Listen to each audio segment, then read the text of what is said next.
everyone. Welcome back to the Words. That came out all wrong. Welcome back to the Words Whispered. As usual, everything in this video is alleged. We have an update on this whole Clarence, Queen, and Chris situation. Actually, this isn't even really about Chris. He did spill the beans with proof, whether people want to accept that it's proof or not, that Clarence does in fact cheat on Queen.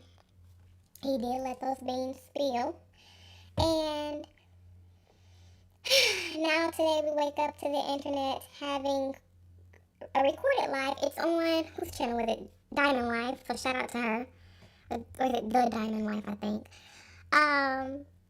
She posted a live of the former best friend of the girl that Clarence allegedly cheated with at the yacht party. And she's basically telling what happened. So you guys, if you want to check that out, go to the Diamond Life's channel. She has that live on her channel. Now, this is my thoughts on this situation, now that I've had time to think about it. I still don't disagree with what Chris did, because we've seen Clarence use information that Queen made privy to him to bash Chris all over social media. Even him thinking it was something to make fun of about Chris being adopted, which Chris really didn't speak publicly about. That was something Clarence learned from Queen. So the idea that Chris shouldn't be telling this stuff that we don't know, I don't want to hear that, because Clarence did the same thing. Anything Queen told him in confidence, Clarence has at one point or another spoken about publicly as a dig at Chris. So I don't care about that. This is where I find a problem with Queen in this situation. And it's not her being cheated on. Nobody deserves that. The problem is, one thing women, we have to remember is that even if you're getting to know a man that you're thinking about making a partner or you're interested in on that level, you have to be careful what you tell him about your past relationships, especially in the beginning. And the reason I say that is because we know when Queen and Chris were still going through the motions of their marriage, Queen was in communications with Clarence, allegedly. And we know, based on what Clarence and Queen have said in videos, that Queen basically ran down her entire relationship, allegedly, with Chris to Clarence. Like, she almost told him everything. We know she didn't tell him everything, because her family and Chris have come out and said Queen clearly have lied about some things. But for the most part, she's told him everything that she let Chris get away with in their marriage. Now, this is the problem. When you do things like that, you are basically telling that new guy the blueprint of how to play you, manipulate you, and use you in a situation or in your relationship. Because they go into the relationship knowing, I can get away with doing this to her. And that's kind of what she has done. She told Clarence all of this stuff about Chris. And now, in the beginning of their relationship, Clarence already knew what he could get away with, or what he needed to do to hide what he could get away with. Oh, she let her husband cheat this many times? For example, she let Chris cheat 5 times before they finally divorced? All I gotta do is keep it under 3. All I gotta do is keep it at 4. I know 5 is her limit. For example, hypothetically speaking, you have to be careful about what you tell a new partner when you're going into a relationship or a courtship, or getting to know that person, because you end up telling them what your limits are unintentionally. Now, don't get me wrong. Of course you're going to accept and tolerate more from a husband than you will a boyfriend, because you've invested more, hopefully, into a relationship with your husband than you will invest into a relationship with a boyfriend. Hopefully. Unless you're somebody like Oprah and Stedman who've been together 50 million years, so that's a completely different situation. We're talking about the fact that she told Clarence too much in the beginning of their relationship. And that's clear. Because he doesn't, from the outside looking in, he does not respect her. He doesn't. And that's why she doesn't have a decent relationship with her family. Now, don't get me wrong. When all of this stuff first started happening, we found out that Queen has had an estranged relationship with her family for a while now. But we didn't know about that. Why? Because at the time she was in a relationship that was at least respectful enough not to drag her family business to the internet in that way.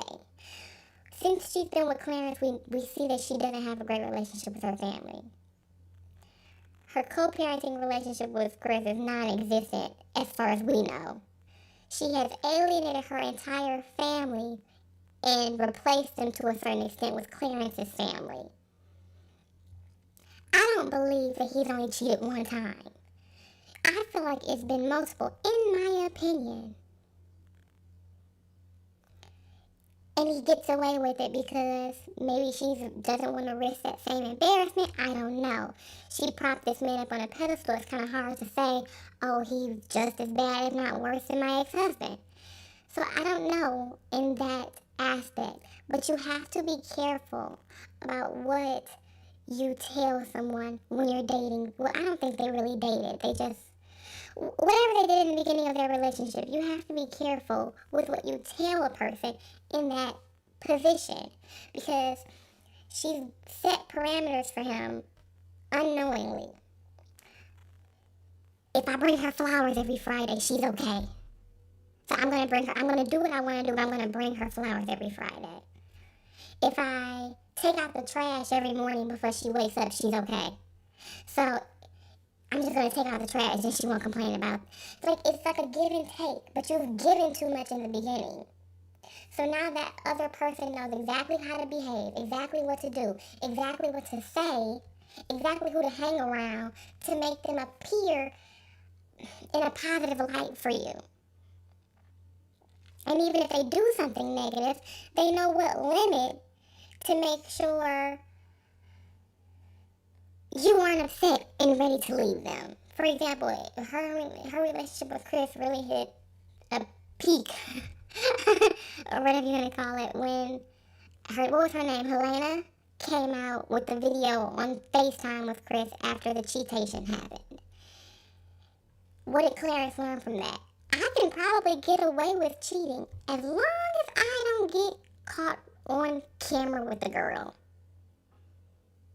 So now, let's say, for example, if Queen does find out he cheated, before all this stuff that's going on right now, let's say hypothetically speaking, she finds out about another time. Now, she would potentially be thinking, well, at least he didn't get caught on camera like Chris did, so it's okay.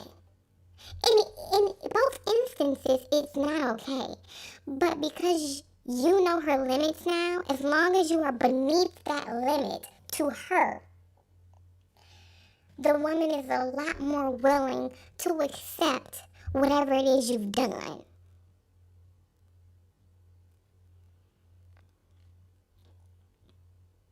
And that's the sad, unfortunate truth of a lot of relationships. You tell too much in the beginning as opposed to letting that person meet you where you are. If you guys are only 1 month into the relationship, you should only be telling that person stuff that you would tell a stranger 1 month into the relationship. Of any kind of relationship. If you're at 1 year, what would you tell your friend 1 year into the relationship? It doesn't have to be, oh, because we're sleeping together, or because I want to sleep with this person, they now need to know everything about me. That's not the way the world works. You would hope that everyone who you want to surround yourself with means good to you. It won't do you any harm, but that's not reality. You have to meet people where they are in your life. If they're only a month in, they only should know surface level stuff about you. 1 month into the relationship, a person shouldn't know how many times your husband cheated on you. A person shouldn't know anything about your marriage, present or former. Honestly, all they need to know is it didn't work out because he cheated. That's literally it. The ins and outs of your marriage, if it's going to be talked about, is stuff that should be talked about way, way, way, way, way down the line. But because I feel like she did it too early, trying to please Clarence, and because she's told us she's had a crush on Clarence since the Red Couch days. And that was back when her and Chris were still in Michigan. So I can imagine when she first DM'd him, or got a DM from him, however it went, I can't remember.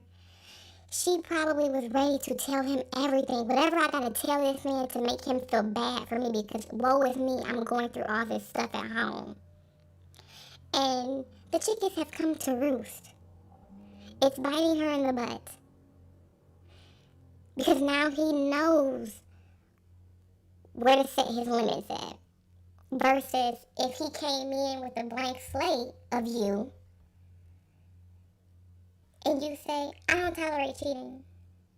He would have to think, oh, I know she don't tolerate cheating because her and her ex-husband ended because he cheated on her. And that would have been it.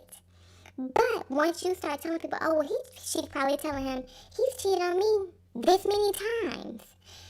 Let's say 5, hypothetically speaking. This is all just hypothetical. Now he knows, oh, I just got to keep it under 4. 5 is her limit. A public video situation is a limit. No video's got to be involved. You have to be careful what you tell people. It doesn't matter what you want their relationship with you to be. It's about where it is at that moment. If you wouldn't tell a stranger on the street the first time you meet them certain things about you, you definitely shouldn't be telling somebody who you just decided to inbox on Instagram one day and it's the first few conversations that you have with a person. Goodbye.